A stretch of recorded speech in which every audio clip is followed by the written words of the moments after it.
Together as Connectors Church, we want to dive into the Word, and whether it's me or somebody else who's preaching, we want to do our best to explain the Word of God in such a way that it inspires you to apply things to your life, to change your life, to live it out. And so when we talk about at Connectors Church, so to connect you to God's next step for your life, we hope that there's always something next that you can grow in, something that you can learn, something that you can hold on to. And so remember let's go this way. Our title of our message this evening is Growing Beyond Me. Growing Beyond Me, as we focus on this aspect of growing as a follower of Jesus. And so our mission statement is to connect you to God's next step for your life. Connect Us Church reaches out to invite all people to connect to a gospel community and challenges you to take God's next step for your life. And so we want to reach out to people that aren't here. We want to reach out to people that aren't within these walls. We want to reach out to our people in our homes and in our schools and in the places that we work. And we want to invite them to come and be a part of a gospel community, a group of people centered on Jesus and the good news of Jesus and what he's done for us. And whether that's a big environment like this or a small environment in a home, we want to give people the opportunity to come and engage with us in that way. And we want to challenge you to take God's next step for your life. Like that's a thing that we're serious about. And so baked into the statements is a lot of next. There's a lot of things coming up next. And you know, what happens if we do this mission? That's the vision. We will multiply more and better disciples. And so if you hash that out a little longer, Connect Us Church provides an exciting and thriving experience when the church gathers together and partners with God in the community. We value church planting and will be multiplying disciples and churches across Central PA and beyond. And so there's this idea that we want to gather together in a fun, exciting, thriving experience where you hear from God and God does something in your heart and in your life and inspires you to make to apply it in your life, you know, wherever you may be during the week. And then we also realize that God is working in our community more than just right here. So we want to partner with what God is doing in your neighborhoods, in your workplaces, in your schools. And then as we do that, we value church planting because we want to multiply disciples and churches. So as we reach people and as we help people grow in their faith, who then in turn reach people, this is a multiplication effect. And we want to see this grand vision of people being reached as people come to faith and grow in their faith and in turn around and do that with other people. And so it's a big vision, and you guys are here at the beginning of it all, which is super, super exciting, and we're so thankful that you are here. And it's really exciting to think about and dream about all that God has for us. And we believe that we can accomplish this big vision because we are focused on Jesus. We value being focused on Jesus. Everything we do is to the glory of God at church or outside of church. It was interesting, Jordan, you shared all these amount of days that you were with Bonnie, because I was thinking, I mean, if you're in church 1 hour a week or two, there's 166-ish hours that you have during the week that you are not in a church context. And so what you do during those hours is super important. I mean, imagine if you or your children were in school for only 1 hour a week. Like, would you have learned anything? Would you have learned how to do math or how to read? Would you have learned how to, whatever else they teach you in school? Would you have learned that? Well, it would depend on what you did the other 166 hours that you weren't in that school. Because if you went home and you read and you studied and you did math problems and you would know. But if you didn't, if all you put into your studying was what happened when you were at school, then yeah, of course, it would not go so well. And so we want to engage with Jesus, follow Jesus, more than just being in a place like this, but everywhere we are.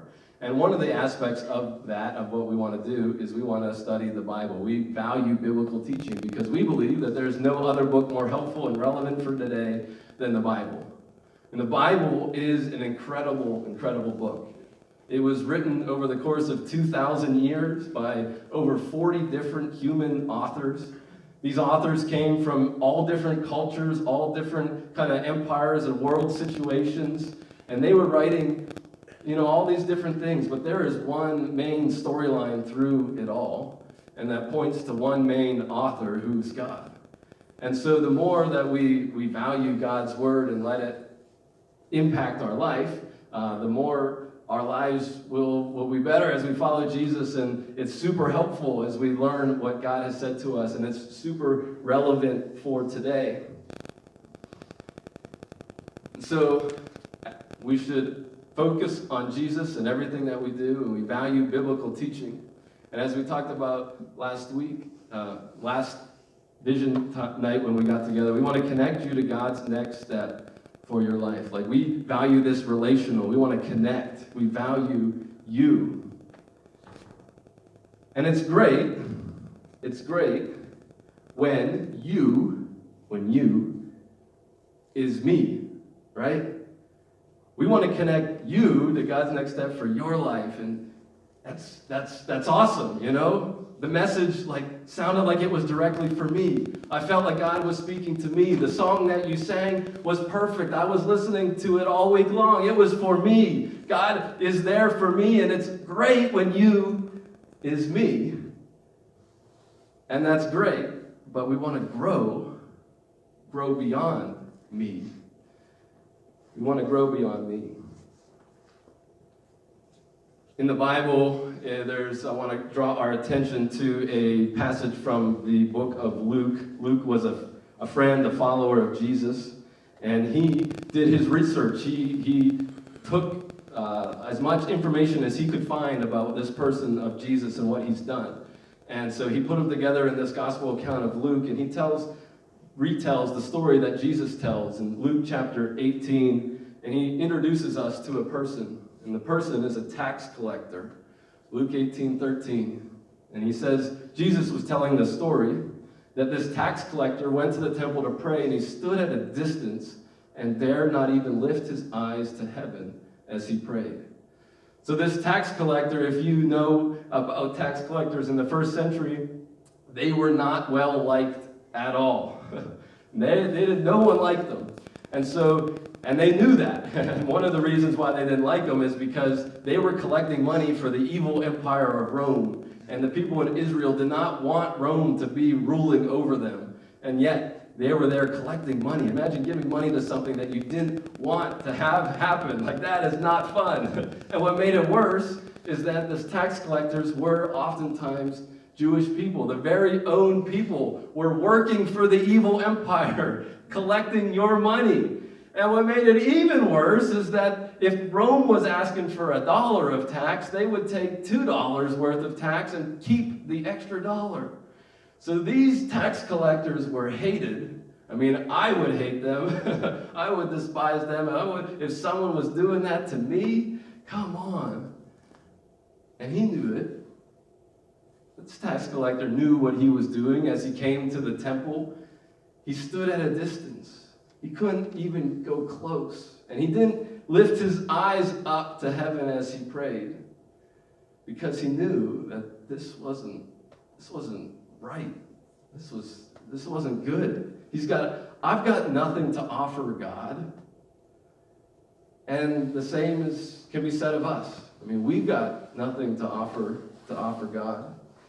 And we might not be working for the evil empire and stealing people's money, but we all do stuff all the time that makes you say, man, I really blew that. At least I do.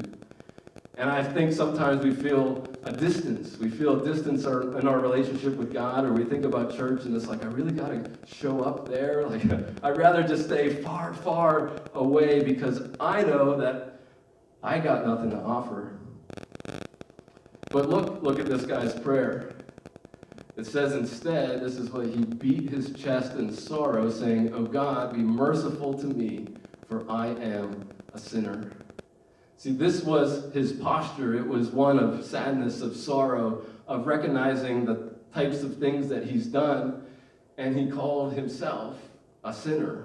And now, that is not a very popular thing to say nowadays, But I think it's a really helpful and a really healthy thing is when you label something what it is, it's really, really helpful. Because we all feel guilty for different things that we do when we fall short of our own standards, when we fall short of God's perfect standard. We feel this guilt or we feel this shame or whatever we feel.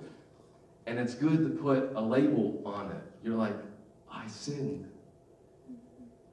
And if we don't do that, then we just keep moving on, and it doesn't change the way we feel, but we don't have the right label to deal with it. Because when this tax collector labeled himself this way as what he was, it caused him to cry out to God. And he cried out to him and said, what? Be merciful to me.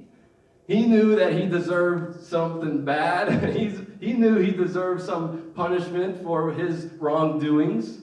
And rightfully so, but he cries out to God for mercy. And so when we think about you being me, right, when we want to connect you, when everything's working well for you, or for me, let's use me right now, when God is working in your life, when God loves you, when you feel like God is merciful to you, when you feel like God is moving in your life and changing your life, and you feel that way, that's an amazing thing. Like when we mess up and we need God's mercy and we turn to Him, He promises to be merciful. Like who's excited for God's mercy? Anybody? There we go. So we get excited about what God does for us, even though we've got nothing to offer Him. And what's really interesting about this mercy word is that it's only used 2 times in the New Testament.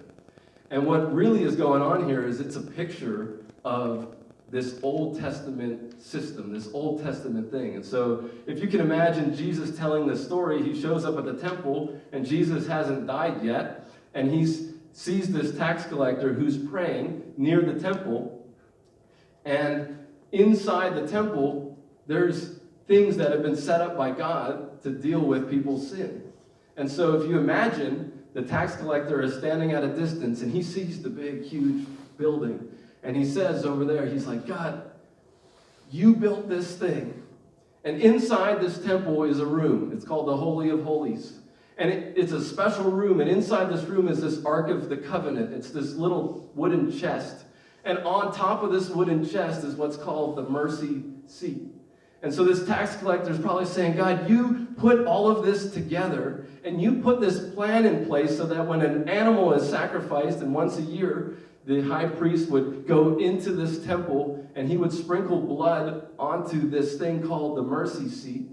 And it would do that to pay for or atone or cover up the sins of the people. And so the tax collector is saying, I know I've got nothing to offer God. I am a sinner, but God, you've promised inside this building right over here that you are going to show mercy to me because we've done the sacrifices. My sin has been paid for. It's been covered up. God, you've promised that, so show it to me. And God's like, I want to show it to you. I want to show you mercy. I want to give you what you don't deserve because I love you and my grace is for you. And so the tax collector is thinking all of this at the temple as he's envisioning what God has done for him. And so now ultimately we know that Jesus is that ultimate animal sacrifice that, that Jesus' sacrifice of himself was the perfect sacrifice that did what no animal sacrifice could do. Jesus died once for all to pay for and cover all the sins of all the people for all time. And those animals had to be sacrificed over and over and over again. But the same idea of mercy, of this animal, this innocent thing taking the place of the guilty person, is the same idea. Jesus, the innocent person, taking the place of the guilty person. And so when we cry out to God for mercy, He's ready. He's ready to give it to you. And so the more we understand that, the more excited we get about that, the more we love God, and we love Him with all our heart, mind, soul, and strength, Jesus adds what to that next command? To love our neighbor as ourselves. And so the more that we grow in our understanding of faith, the more we realize that there's more to give. And so Jesus tells us in Luke 18:14 that I tell you, this sinner returned home justified before God. Because this tax collector turned to God, he was declared righteous. But we want to grow in that understanding of what it means to have a relationship with God, to be forgiven, to have God show you mercy, but we want to grow beyond me. And when we do that, God develops a heart in us for other people. And so I don't know all of you, but I know that you have a heart for people. And especially if you're a follower of Jesus, you have a heart for people because God wants you to have a heart for people. Like, there's something inside of us that wants to reach out to those who are hurting, those who might be dealing with different family situations. There's something inside of us that wants to help those who are in need. Maybe they're homeless on the side of the road, and what can we do to help them? Maybe they need a meal. Maybe they're thirsty. Maybe they just need someone to be there for them and say hi and recognize them as a real person. So whatever it is inside of us, there's something in us that has a heart for that next person, for that you across the table, or that you at your office, or that you at your school, wherever it may be, we have a heart for those other people, and that's a great, great thing. But in order to get there, we have to go through what I'm calling the not me stage. The not me stage. And so I brought some fun tools here, and you've got some of these to take home. This is a little absorbent little toy thing. If this is me, it's a great representation of me. But if this is me, and I now am put myself into an environment that causes me to grow, which is a great thing. We want you to grow. We want to help you grow. It's going to take a while. So I have this guy. Whoa. Who has been in that absorbent water for a while now, and he has grown a lot, which is great, right? That's super awesome. But the more that you grow in our faith, the more we understand and develop this heart for you. And so we want to reach out, but soon, here's the point, we soon realize that this guy, he's not like me. I mean, I've spent a lot of time in church. I spent a lot of time reading my Bible. I spent a lot of time praying, and I know all the right words to say. God's worked in my life, and he's changed the way that I speak. He's changed the way that I post on social media. He's changed the way that I do relationships. And God has really grown me so much. And he's given me a heart to reach other people. But what in the world is wrong with this guy? Like, why isn't he as big as I am? I mean, hasn't he, spent time reading his Bible? Or what does he do at church? Maybe he just sleeps all the time. Or what's wrong with him? See, there's an idea that we got to fight against, this idea of not me. And so Jesus goes back to the story. He says there's two men who went to the temple to pray. The one was a Pharisee and the other was that tax collector we talked about. And the Pharisee stood by himself and prayed this prayer. He stood on a pedestal and prayed, God, I thank you that I'm not like other people. I'm not like you. And it's like, well, how aren't you like him, Mr. Pharisee? Well, I'm thankful that I'm not a cheater like him. I'm thankful I'm not a sinner like him. I'm thankful I'm certainly not an adulterer like him. And it's like, okay, Mr. Pharisee, anything else you'd like to add to your prayer? And I'm certainly not like that tax collector. I mean, the Pharisee knows that he's right, like he's good. He does all the right things. He's been in church. He knows the Bible. He knows all the songs. He does all the right things. And when he looks at someone else, he said, that person's not like me. And then he says, I fast twice a week and I give you 1/10 of my income. It's like, Mr. Pharisee, do you know what this tax collector does in his own house when he looks at his fridge? Do you know what this tax collector does with his own personal pocketbook? There is no way that you know what he does, but you're assuming, you are judging, you are casting this image onto him because he's not like you. And on the surface, a prayer like this seems pretty ridiculous. But I just challenge us to consider how often have we prayed prayers like this. We think, God, we're thankful we're not like that other person.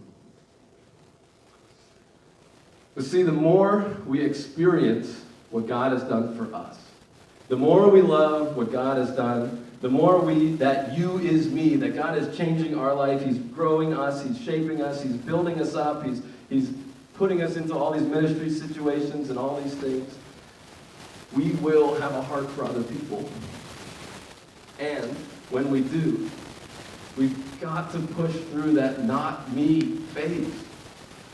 But so many Christians get stuck here. Like, let's not get stuck here.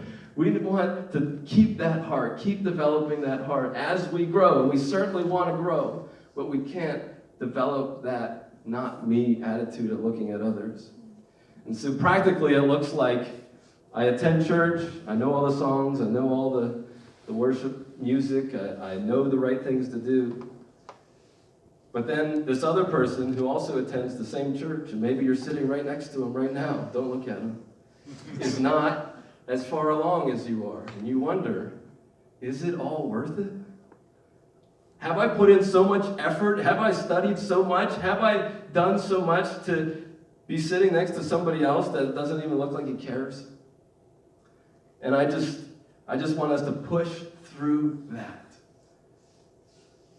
If you're not like me, don't let it stop you. Because when we start sitting next to people like that, we might wonder, hey, maybe there's other Christians in other churches that we can go to that might be growing like me. Or maybe we get discouraged that we put in all that effort and it doesn't seem to make a difference. But I encourage you, it does make a difference when we grow. Jesus says, those who exalt themselves will be humbled, and those who humble themselves will be exalted. And Jesus told this story that we just talked about to some who had great confidence in their own righteousness and scorned everyone else. And so, I want to give you hope today that we want you, and I'm going to do my best to help you grow in your faith. I want you to be as big and absorbent as you possibly can.